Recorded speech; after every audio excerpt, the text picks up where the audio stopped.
My good friend and fellow black belt, Michael Sands, is in the house today. Welcome. Thank you, sir. We are going to talk about the blue belt journey in jiu-jitsu. You've got your blue belt. Now what? Let's talk about it.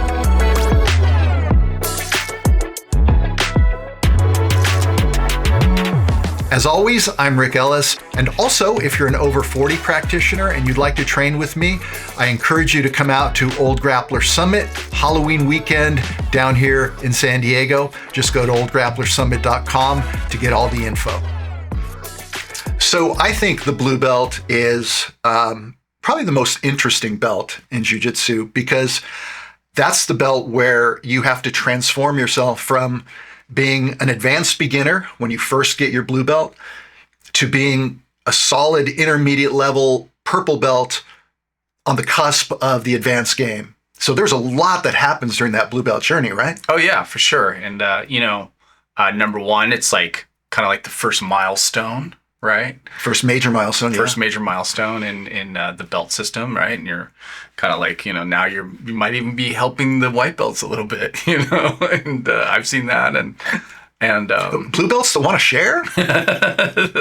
Is that a thing? Or sometimes, they quit too. That's, that happens a lot too. And we'll get into that a bit. The blue belt blues and that journey of blue belt to purple belt, I think can be really frustrating. And we'll get to that. Yeah, for sure.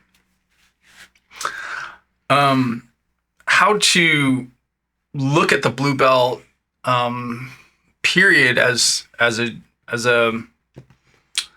opportunity to in my opinion, start to branch out your jiu-jitsu, right? What do you mean by branch out?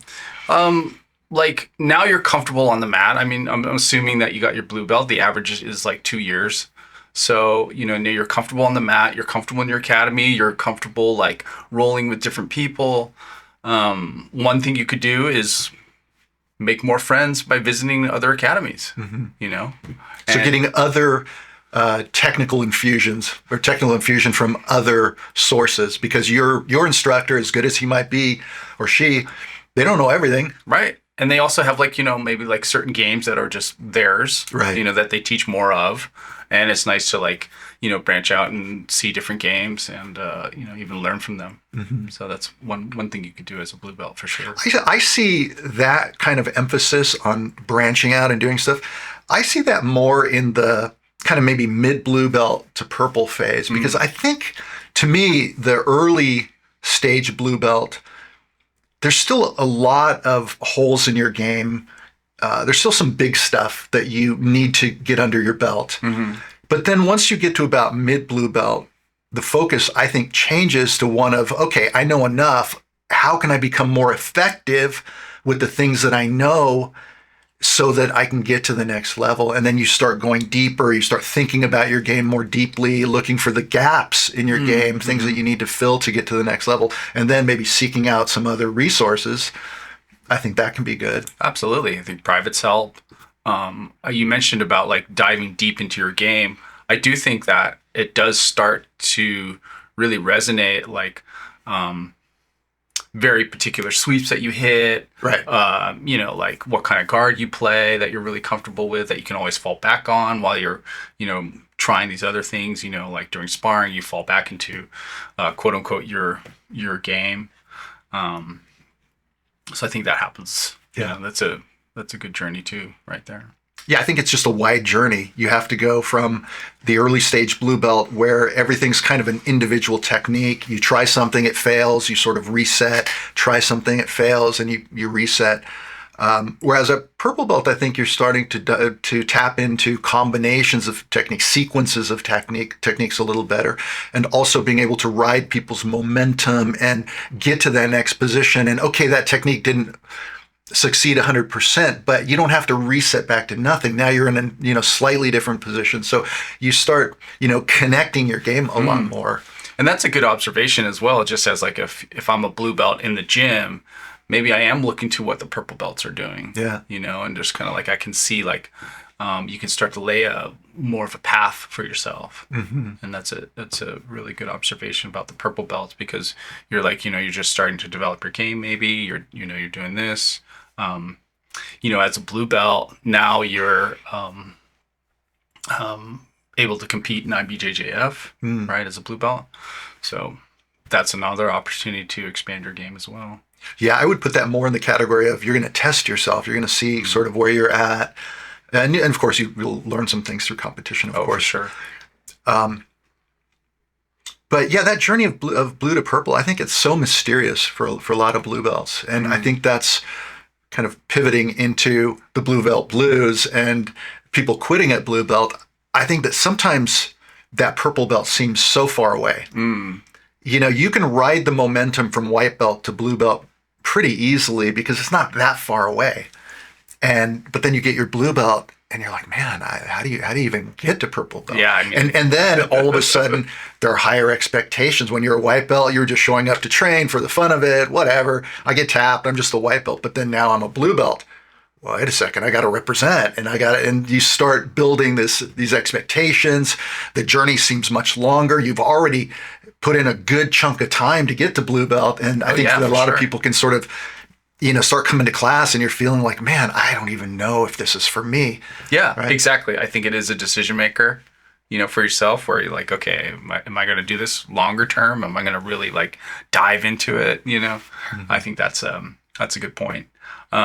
Yeah, I think me personally, I think I was 4.5 years, 5 years as a blue belt. Purple belt was really fast, but blue belt, man, I thought I would never get there. Really? Well, I don't know. I just the way the academy was. Yeah. So. Yeah, it's funny how people get stuck at certain belts for longer. I got stuck at purple belt for 6 years. Yeah. In part because of some injuries, and I moved a lot. My training was very disconnected. But yeah, that's not uncommon. People get stuck at a belt for a really long time. When I was running my school, I always tried to move students along because I didn't want people to just, languish for so long. And so if I saw someone that wasn't quite getting where they needed to go, I'd be like, listen, we got to work on this because I don't want you to be a 5-year, 5-year blue belt. Yeah, it depends on who you are too. Like if, maybe your instructor wants to see you compete more at blue before you move on, or, getting close to developing a better game, like in that intermediary period. Is the purple belt the hardest belt to get, in your opinion? I don't think it's the hardest belt to get. I think it's just a belt that, as instructors, that when we give that belt, we want to feel that student is really comfortable. They're very confident and they're competent at their jiu-jitsu. Nobody knows everything, but they're competent in who they are and on the mat, and their game is developed and they keep developing, and they help out. As a late stage blue belt, purple belt. I started doing the drills for the class and things like that. Mm-hmm. Yeah, I think, personally, I do think it's hard to quantify what the hardest belt is because they all have their own character. I think so. They all require, maybe sometimes a mindset shift in that. But the reason why I tend to think it's the hardest belt, at least initially, because, again, blue belt is pretty cut and dry. You have to know a certain number of techniques. You have to be able to roll at a certain proficiency. I mean, the bar is not that high. But the purple belt, and tell me if you agree with this, I think that the purple belt plays the game in the same way that a black belt plays the game, just in an immature version of that. The way they approach, right, with combinations, having the follow-up attack, having the transitions, the sweeps, the things, they put it together in a way that looks a lot more like black belt than it does like white belt, looking at those two things. Right. I think they're closer to the journey, getting toward their black belt than, going the other way, kind of thing, Right. But that transition to going from that sort of single dimensional kind of early stage blue belt to the late stage blue belt where it's really firing, it's really clicking, that can be hard for people to figure that out. Yeah, for sure. Especially if you go against a really good blue belt that has figured that out, and you're like, whoa, wait a minute, you're not a blue belt anymore. Yeah. What are you doing? Do you think it helps to kind of obsess about jiu-jitsu to get to purple belt? I believe so. I think to have a competent game, you definitely have to start studying. You definitely have to start developing. Especially if you want to start teaching or any of that nature. Also, like if you want to start competing on any serious level, especially in the adult level, you need to start studying other games.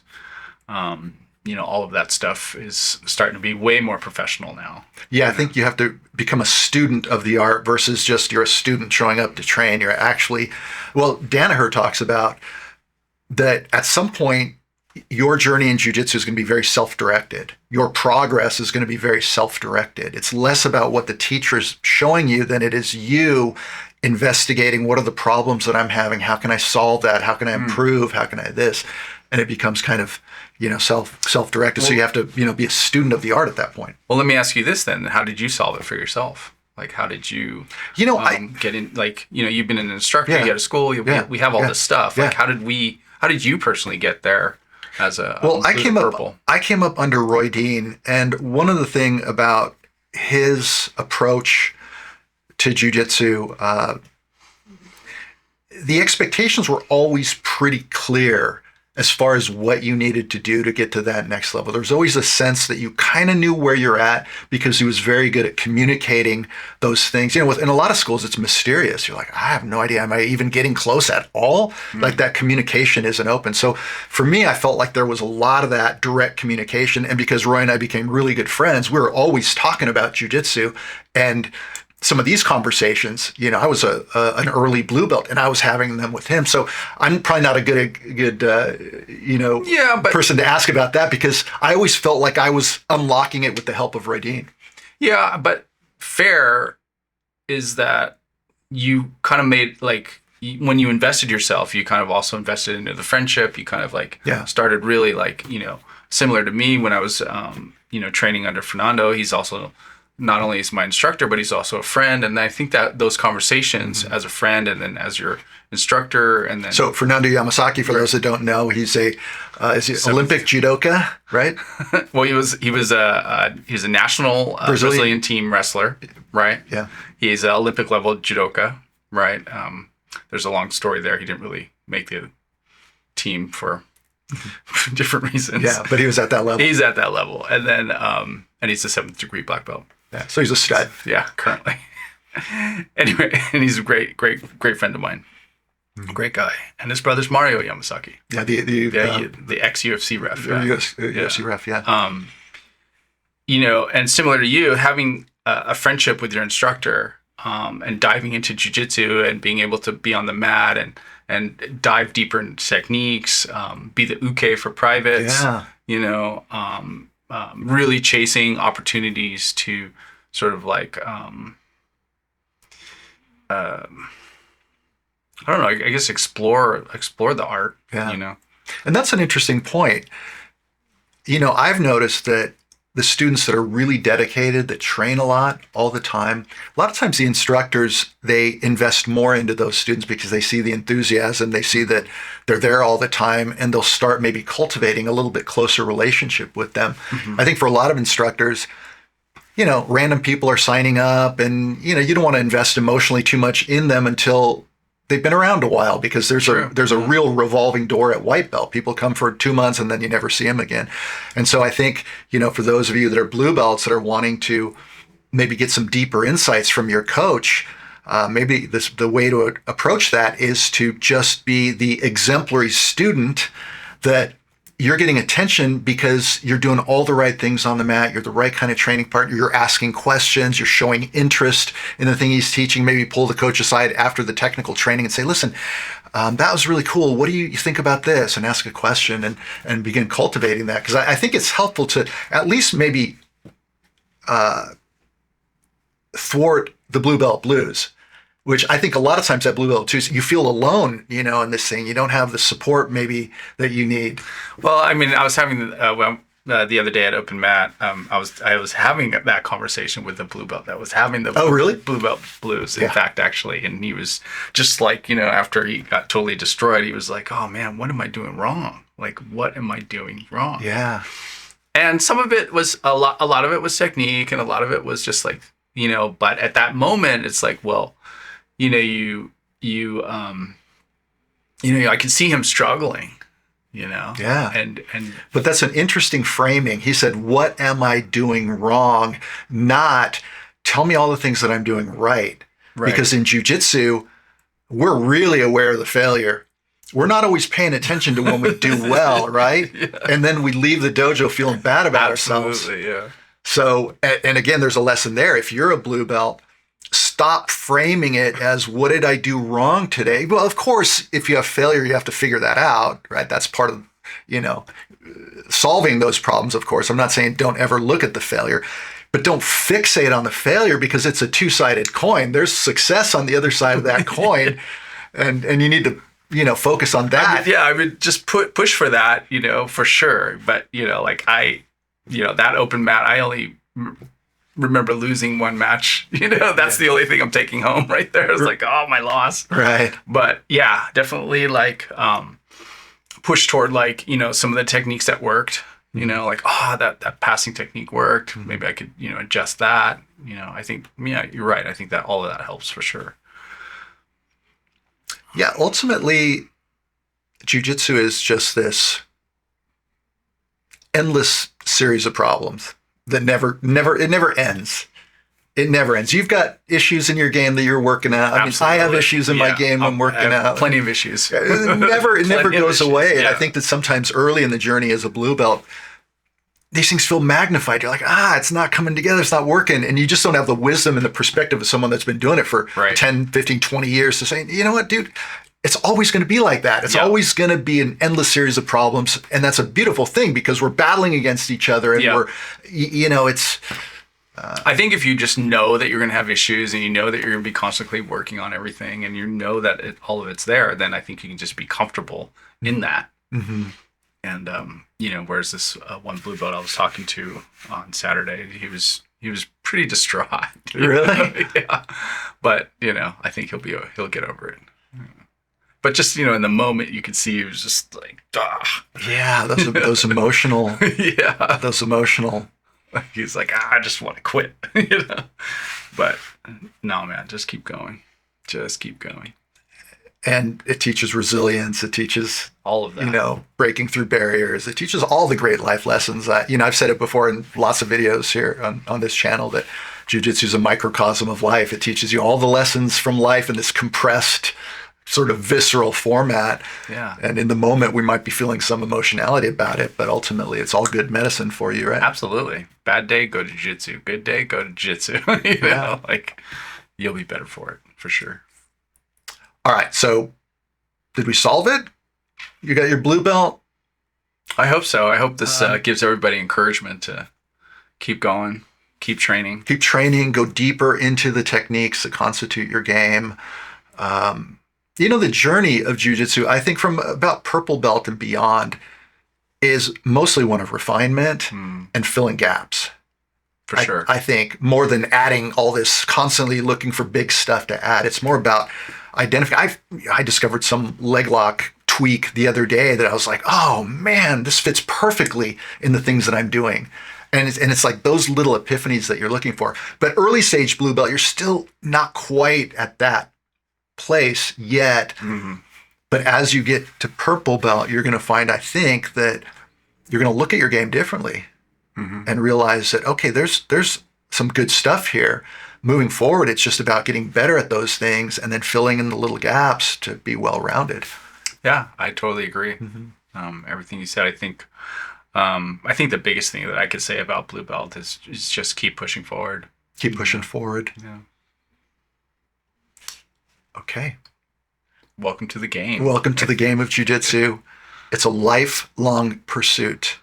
It's a lifelong pursuit. Absolutely. It's not a 2 years and done. It can be. I mean, by the time you get your blue belt, sometimes people quit because they're good enough, right? Just if you want just a little self-defense skills, well, blue belt, you're good enough. They just, they want to explore the sport, like what is jiu-jitsu? Okay. But the deeper lessons you'll never find in 2 years or 3 years or 5 years. I mean, I'm realizing the farther I get into my black belt journey, it's just, man, doors are opening into ways of thinking about jiu-jitsu that I had no idea about. Mm-hmm.